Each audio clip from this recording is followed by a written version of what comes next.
Peermade MLA തെരഞ്ഞെടുക്കപ്പെട്ട advocate സുരീഖ് Thomas കുമളിയിലെ വോട്ടർമാരെ കണ്ട് നന്ദി അർപ്പിച്ചു. പീരുമേട് നിയോജക മണ്ഡലത്തിലെ സന്ദർശനത്തിന്റെ ഭാഗമായാണ് എം.എൽ.എ കുമളിയിലും എത്തിയത്.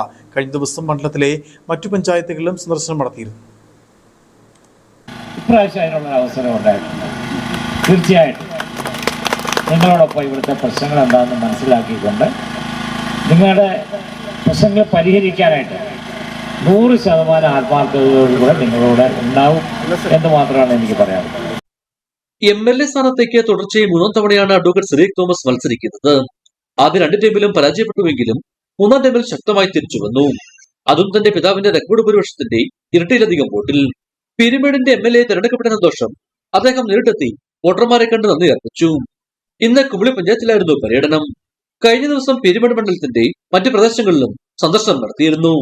പര്യടനത്തിൽ എം.എൽ.എയോടൊപ്പം കുമളി കോൺഗ്രസ് മണ്ഡലം president P P. Rahim, Peermade block Congress committee president Robin Karakkad, നേതാക്കളായ ബിജു ദാനിയേൽ, പ്രസാദ് മാണി, ബിനോയ് കുര്യൻ എന്നിവരും മറ്റ് ത്രിതല പഞ്ചായത്തിലെ UDF പ്രതിനിധികളും പങ്കെടുത്തു. ഇടുക്കി വിഷൻ, പള്ളി.